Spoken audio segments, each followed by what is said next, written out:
Masa terus tiba-tiba oh ini gara-gara mafia.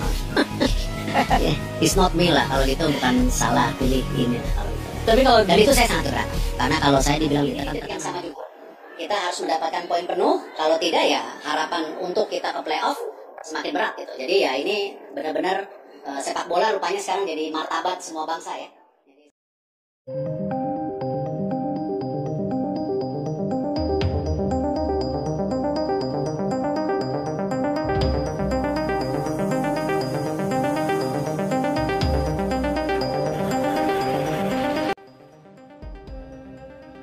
Berikut kandidat pelatih Timnas Indonesia usai ramai isu Patrick Kluivert akan dipecat. Dalam video ini juga dilengkapi agenda Timnas Indonesia terdekat serta ranking FIFA terbaru, Indonesia. Namun sebelum kita lanjut ke berita terlengkapnya, alangkah baiknya bagi kalian untuk menekan tombol like terlebih dahulu. Dan yang belum subscribe, tolong subscribe channel ini dulu, karena satu like dan satu subscribe dari kalian itu ternyata bisa menambah pundi-pundi pahala untuk kalian. Berikut agenda terdekat Timnas Indonesia Senior usai gagal lolos Piala Dunia 2026. Yang pertama, agenda FIFA Matchday. Timnas Indonesia melakoni laga FIFA M-Day bulan November tahun 2025.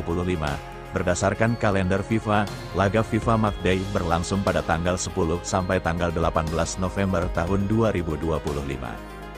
Berikutnya FIFA Matchday bulan Maret. Skuad Garuda akan melakoni laga FIFA Matchday di rentang tanggal 2 sampai tanggal 15 Maret tahun 2026. Selanjutnya, FIFA Matchday bulan Juni tahun 2026. Timnas Indonesia akan melakoni laga VM-Day dari rentang tanggal 5 sampai tanggal 17 Juni tahun 2026. Berikutnya, agenda Piala AFF 2026. Timnas Indonesia akan berpartisipasi di Piala AFF 2026. ASEAN Hyundai Cup 2026. Ajang ini dijadwalkan akan berlangsung pada tanggal 25 Juli tahun 2026 sampai tanggal 26 Agustus tahun 2026. Piala AFF 2026 digelar jeda internasional sehingga bisa menurunkan skuad jebolan kualifikasi Piala Dunia 2026. Yang ketiga, agenda Piala Asia 2027. Timnas Indonesia dipastikan akan berpartisipasi di Piala Asia 2027. Skuad Garuda sudah dipastikan lolos bersama dengan 17 negara lainnya tanpa perlu melalui jalur kualifikasi. Piala Asia 2027 akan digelar di Arab Saudi pada tanggal 7 Januari sampai tanggal 5 Februari tahun 2027. Berikut kandidat pelatih Timnas Indonesia usai ramai isu Patrick Kluivert akan dipecat. Yang pertama, nama Sintayong asal negara Korea Selatan usia 55 tahun yang sering dipakai 352. Prestasi berhasil bawa Timnas Indonesia tembus ke 16 besar Piala Asia 2023.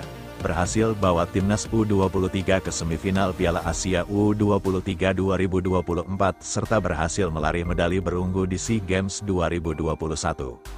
Nama Sinteng belakang santri dikabarkan akan dibujuk untuk kembali melatih tim Merah Putih. Yang kedua, nama Jesus Casas asal negara Spanyol usia 51 tahun. Formasi yang sering dipakai 4-2-3-1. Prestasi berhasil meraih gelar juara Arabian Gold KFF tahun 2022 sampai tahun 2023 bersama dengan Timnas Irak. Berikutnya nama Erik ten Hag asal negara Belanda usia 55 tahun yang sering dipakai 4-2-3-1. Prestasi juara divisi sebanyak 3 kali, juara Dut Cup sebanyak 2 kali dan juara Dut Super Cup sebanyak 1 kali.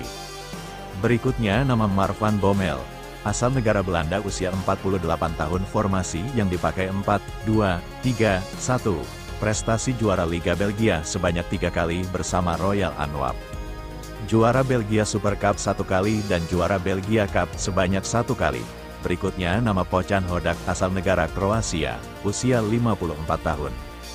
Formasi yang dipakai 4-3-3. Prestasi 2 kali juara Liga Malaysia, 2 kali juara Malaysia FA Cup, 1 kali juara Malaysia Super Cup, dan 2 kali juara Liga Indonesia bersama dengan Persib Bandung. Berikutnya nama Fernando Tavares, asal negara Portugal, usia 45 tahun, formasi yang sering dipakai 3-5-2. Prestasi 1 kali juara Liga Profesional India, 1 kali juara Liga Maladewa, 1 kali juara Liga Primer Macau, dan 1 kali juara Liga 1 Indonesia tahun 2022 sampai tahun 2023, serta pelatih terbaik BRI Liga 1 tahun 2022 sampai tahun 2023. Berikutnya nama Philip Gogu asal negara Belanda usia 54 tahun, formasi yang dipakai 4-3-3. Prestasi 3 kali juara Liga Belanda, 1 kali juara Dut Cup, dan 2 kali juara Dutch Super Cup. Itulah beberapa nama kandidat pengganti Patrick Kluivert untuk Timnas Indonesia. Berikut ranking FIFA terbaru hari ini. Di peringkat pertama masih Timnas Spanyol, di peringkat kedua ada Prancis. Peringkat ketiga ada Timnas Argentina, peringkat keempat ada Timnas Inggris, peringkat kelima ada Timnas Portugal, peringkat keenam ada Timnas Brasil. Sedangkan untuk Timnas Indonesia saat ini turun ke peringkat 123. Hal ini dikarenakan Timnas Indonesia mengalami kekalahan atas Arab Saudi dan juga Irak di kualifikasi Piala Dunia 2026 zona Asia ronde keempat. Di lain sisi pertandingan ini penuh kontroversi. Presiden FIFA langsung mengatakan jika kemenangan Timnas Irak tidak sah. Bahkan Presiden FIFA juga mengatakan jika Timnas Indonesia dipastikan lolos ke round 5 babak kualifikasi Piala Dunia tahun 2026. Bahkan Presiden FIFA akan mencabut lisensi wasit laga Timnas Indonesia versus Irak, yaitu Manning asal Cina. Karena telah mencurangi Timnas Indonesia dan ditemukan menerima sogokan sebesar 3 miliar dari Timnas Irak. Begini pernyataan Presiden FIFA yaitu Gianni Infantino yang mengatakan jika kemenangan Timnas Irak atas Timnas Indonesia tidak sah dan pertandingan harus diulang. Begini penjelasan lengkapnya, coba memberikan bola berbahaya dan disambut dengan tandukan tadi lagi Tom Haye, kali ini tendangan jauh Tom Haye. Pertandingan antara Timnas Indonesia versus Irak di round 4 kualifikasi Piala Dunia 2026 kembali meninggalkan kisah pahit sekaligus memicu gelombang kontroversi besar di dunia sepak bola. Dalam laga yang digelar di King Abdullah Stadium itu, Timnas Indonesia harus menelan kekalahan 1-0 dari Irak. Sebuah hasil yang sekaligus menggagalkan langkah Garuda untuk melangkah lebih jauh menuju impian tampil di Piala Dunia 2026. Namun yang membuat laga ini semakin memanas bukan hanya hasil akhirnya, melainkan sejumlah keputusan wasit asal Cina yaitu Manning yang dinilai sangat merugikan Timnas Indonesia sepanjang pertandingan. Bahkan Presiden FIFA yaitu Gianni Infantino secara mengejutkan memberikan pernyataan keras dan mengecam kepemimpinan wasit tersebut, menilai bahwa Indonesia menjadi korban ketidakadilan yang nyata. Dalam wawancara pasca laga yang disiarkan oleh salah satu media Eropa, Gianni Infantino menyatakan kekecewaannya terhadap kepemimpinan wasit asal Cina tersebut. Ia menyebut bahwa banyak keputusan yang diambil di luar nalar sepak bola profesional dan sangat mencederai semangat fair play yang selama ini dijunjung FIFA.